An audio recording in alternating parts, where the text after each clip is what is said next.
मित्रों नमस्कार। आज हम इस वीडियो के अंदर जानने वाले हैं नेशनल पेंशन स्कीम यानी एनपीएस योजना के बारे में। इसकी संपूर्ण जानकारी प्राप्त करने के लिए बिना स्किप किए वीडियो को पूरा देखिए। सबसे पहले हम बता दें कि हम राजस्थान कर्मचारी जगत से संबंधित अपडेट्स, योजनाओं के बारे में तथा ससु पोर्टल, एसआईपीएफ पोर्टल में आने वाली समस्याओं से संबंधित समाधान के बारे में वीडियोज लाते रहते हैं। यदि आप चैनल पर नए हैं तो ज़रूर सब्सक्राइब कर ले, साथ ही बेल आइकन को भी ऑन कर ले, जिससे आने वाली वीडियोज़ की नोटिफिकेशन आपको मिल सके। तो वीडियो में हम सबसे पहले देखेंगे कि एनपीएस योजना क्या है, किस प्रकार से कंट्रीब्यूशन किया जाता है और किस प्रकार से हम इस योजना से एग्जिट कर सकते हैं। तो इसकी संपूर्ण जानकारी इस वीडियो में आपको मिलने वाली है। सबसे पहले बात करते हैं कि ये योजना किस नियम के अंतर्गत जो है संचालित की जा रही है। तो राजस्थान राज्य के अंदर राजस्थान सिविल सेवा अंशदायी पेंशन नियम 2005 के तहत ये योजना लागू की गई। ये योजना 1 जनवरी 2004 यानी 1/1/2004 से लागू की गई है। तो इस प्रकार से ये राजस्थान के कार्मिकों के लिए जो है अनिवार्य रूप से लागू है। कौन से कार्मिकों के लिए? जैसे कि आपको पता होगा कि 1/1/2004 के पहले के जो कार्मिक हैं उनके ऊपर जो है ओपीएस ओल्ड पेंशन स्कीम योजना संचालित की जा रही है। इसी प्रकार से जो नए कार्मिक है जो 1/1/2004 व इसके बाद के नियुक्त कार्मिक उनके ऊपर नेशनल पेंशन स्कीम जो है वो संचालित की जा रही है। तो इस प्रकार से ये अनिवार्य रूप से जो है 1/1/2004 इसके बाद वाले कार्मिकों के ऊपर लागू है। उसके बाद कंट्रीब्यूशन की बात करते हैं कि किस प्रकार से इसके अंदर जो है कार्मिक कंट्रीब्यूट करता है और जो राज्य सरकार है वो भी समान रूप से उसमें कंट्रीब्यूट करती है। तो हम देखें तो कोई भी कार्मिक है तो उसके लिए एक अकाउंट नंबर जो है वो जारी कर दिया जाता है और उस अकाउंट नंबर के अंदर जो है मूल वेतन और महंगाई भत्ते का 10% जो है मासिक रूप से वो कार्मिक कंट्रीब्यूट करता है और जितना कार्मिक कंट्रीब्यूट करता है उसी के बराबर जो है राज्य सरकार जो है वो कंट्रीब्यूट करती है। तो इस प्रकार से मूल वेतन और महंगाई भत्ते मतलब डीए के और मूल वेतन बेसिक होगी उसके बराबर जो है उसके 10% के बराबर कार्मिक और राज्य सरकार के द्वारा जो है कंट्रीब्यूट किया जाता है, वो वहाँ पर जमा करवा दिया जाता है। तो इस प्रकार से ये अंशदान करना होता है। उसके बाद राजस्थान जो कैडर है उसके अखिल भारतीय सेवा के जो अधिकारी होंगे वो किस प्रकार से कंट्रीब्यूट करते हैं एनपीएस के अंदर, उसकी बात करने वाले हैं। तो एनपीएस के अंदर अधिकारियों का जो अंशदान होगा, कंट्रीब्यूशन होगा, वो मूल वेतन और महंगाई भत्ते के 10% के बराबर होगा, जबकि राज्य सरकार का जो अंशदान जो होगा कंट्रीब्यूशन वो 14% प्रतिमाह होगा। तो इस प्रकार से ये मूल वेतन और महंगाई भत्ते का 10% तो अधिकारी करेंगे कंट्रीब्यूट और राज्य सरकार उसका 14% कंट्रीब्यूट करेगी। तो इस प्रकार से इसमें थोड़ा सा ज़्यादा है 4%। तो ये राज्य सरकार के जो अखिल भारतीय सेवा के अधिकारी हैं उनके लिए है।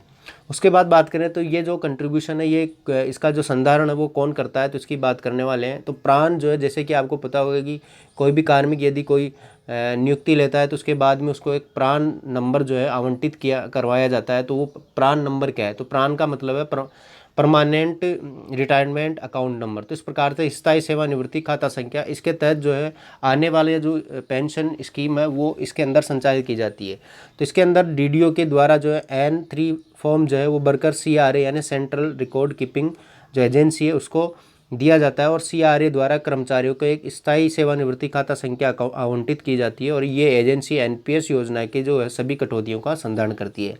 तो इस प्रकार से इसका जो नोडल केंद्र अपन राजस्थान के अंदर देंगे तो इसका नोडल जो है एसआईपीएफ में मतलब state insurance and provident fund जो है इसका नोडल केंद्र है। उसके बाद में इसका जो पूरा संधारण सारी योजना का जो संचालन किया जाता है वो नेशनल पेंशन स्कीम योजना की कटौती और संधारण जो है वो भी सीआरए के द्वारा किया जाता है। तो इस प्रकार से सेंट्रल रिकॉर्ड कीपिंग एजेंसी के द्वारा किया जाता है। तो इस प्रकार से ये था। उसके बाद में अपन देखें तो इस योजना के अंदर हमने कंट्रीब्यूट तो कर दिया, उसके बाद हम इससे एग्जिट कब कर सकते हैं? तो हम इस योजना से बाहर निकलने के लिए क्या क्या शर्तें हैं वो अनिवार्य है, तो उसकी बात करने वाले हैं। सबसे पहले बात करें तो योजना से बाहर जो है वो सेवानिवृत्ति की आयु यानी 60 वर्ष आयु प्राप्त करने के बाद ही हो सकता है। मतलब इस योजना से अपन एग्जिट होना चाहते हैं तो 60 वर्ष के पहले नहीं हो सकते। तो इस प्रकार से है। उसके बाद में इसकी बात करें तो योजना से जब हम इससे एग्जिट होंगे तो उस कंडीशन में अपने को क्या क्या करना होगा।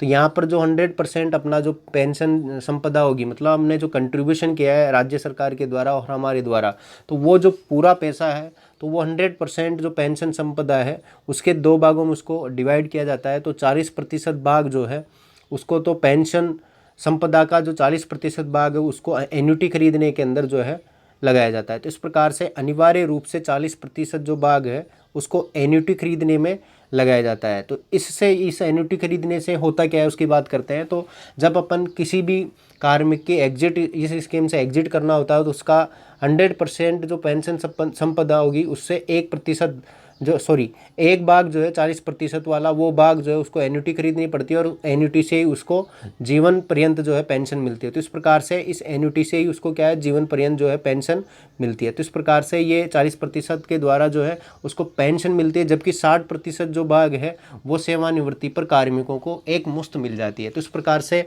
60% भाग जो है जैसे हमने कंट्रीब्यूशन किया तो उस कंट्रीब्यूशन का 40% भाग तो पेंशन जो हमारे को जीवन पर्यंत पेंशन मिलने वाली है तो उसके लिए अपने को वार्षिक जो है एन्युटी खरीदनी पड़ती है। तो इसको एन्युटी खरीदने में 40% भाग चला जाता है, जबकि 60% भाग जो है वो सेवानिवृत्ति पर अपने को एक मुश्त मिल जाता है। तो इस प्रकार से ये एग्जिट होने की जो है प्रक्रिया थी। उसके बाद में अपन बात करते हैं विड्रॉल। क्या इसके अंदर हम 60 साल से पहले भी विड्रॉल कर सकते हैं या इसके विड्रॉल की कौन कौन सी कंडीशंस उसकी बात करते हैं। तो इसके अंदर अधिवार्षिकी आयु प्राप्त करने तक अर्थात 60 वर्ष आयु तक कोई प्रत्याहरण नहीं किया जा सकता। इसका मतलब सीधा सा है कि यहाँ पर यदि अपन विड्रॉल करना चाहते हैं 60 साल से पहले तो नहीं कर सकते।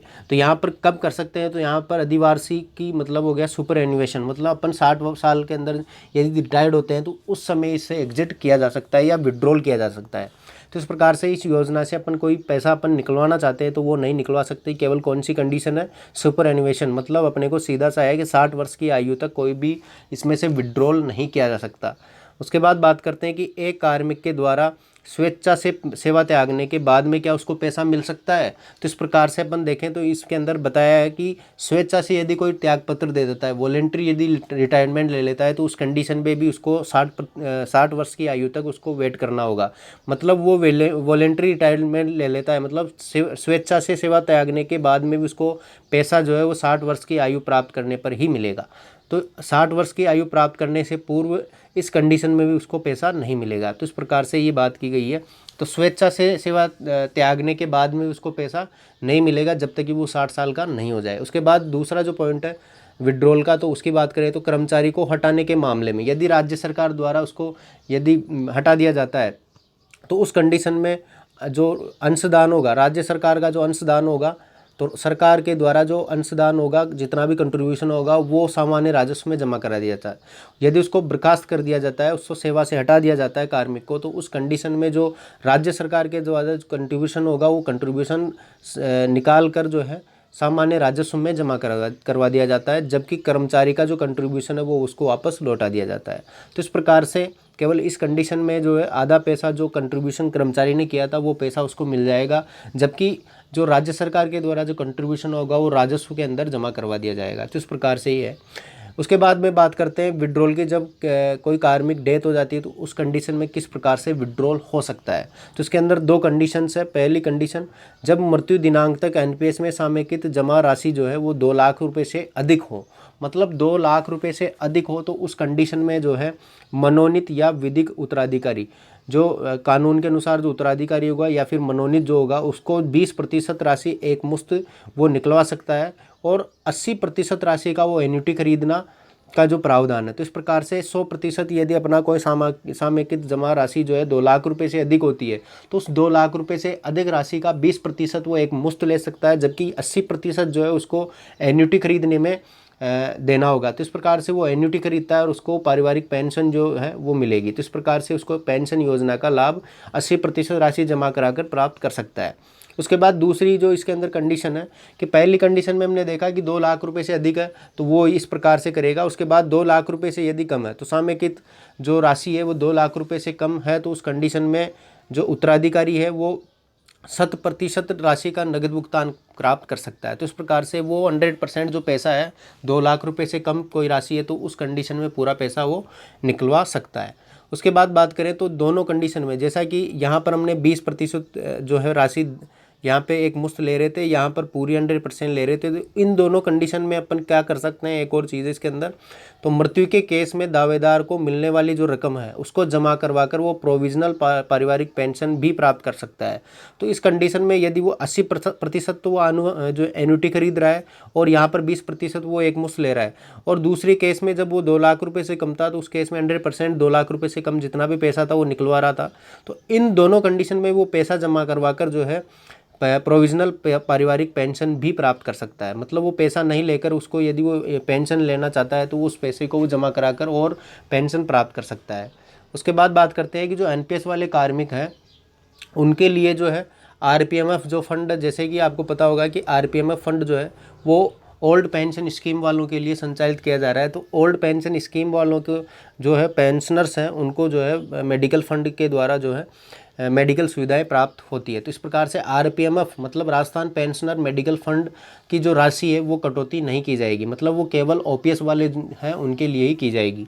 तो इससे हमारे को कोई फ़ायदा नहीं है, तो इस वजह से इसमें कोई अपनी कटौती नहीं होती है। हमारा यदि अपन नेशनल पेंशन स्कीम वालों की बात करें तो उनको जो मेडिकल की सुविधा है वो राज मेडिक्लेम जो है उसके तहत सेवा के अंदर मिलती है, और सेवानिवृत्ति के बाद में ऐसा कोई प्रावधान है ही नहीं जिसके तहत मेडिकल सुविधाएं मिले। अभी आरजीएचएस के थ्रू आप सुविधा ले सकते हैं, तो ये एक योजना संचालित की जा रही है। यदि आपने आरजीएचएस की बारे में नहीं देखा तो आप हमारे चैनल पे जाके प्लेलिस्ट में देख सकते हैं, उसमें बहुत सारे वीडियोज़ है जिसके माध्यम से आप आरजीएचएस की संपूर्ण जानकारी प्राप्त कर सकते हैं।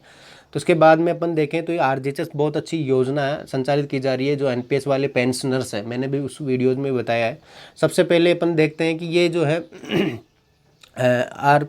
आरपीएमएफ जो फंड है इसमें अपन कटौती नहीं करवा सकते हैं। उसके बाद बात करते हैं 1/1/2004 से पूर्व वाले कार्मिक, जैसे मान लो 1/1/2004 से पूर्व किसी ने 3rd ग्रेड में ज्वाइन किया और फिर बाद में वो 2006 के अंदर, मान लो 2007 के अंदर वो 1st ग्रेड के अंदर आ जाता है या 2nd ग्रेड के अंदर आ जाता है, तो उस कंडीशन में कौन सी योजना का उसको लाभ मिलना चाहिए तो उसकी बात करते हैं। तो उसने कोई भी कार्मिक ने 1/1/2004 से पूर्व यदि की सेवा में कार्यरत है और उच्च पद पर वो नियुक्त हो जाता है तो एनपीएस योजना उसके लिए लागू नहीं होगी, क्योंकि उसने पहले ही ओपीएस के अंदर अपना कंट्रीब्यूशन किया हुआ है। तो इस प्रकार से उसको ओपीएस जो योजना है उसी का लाभ प्राप्त होगा।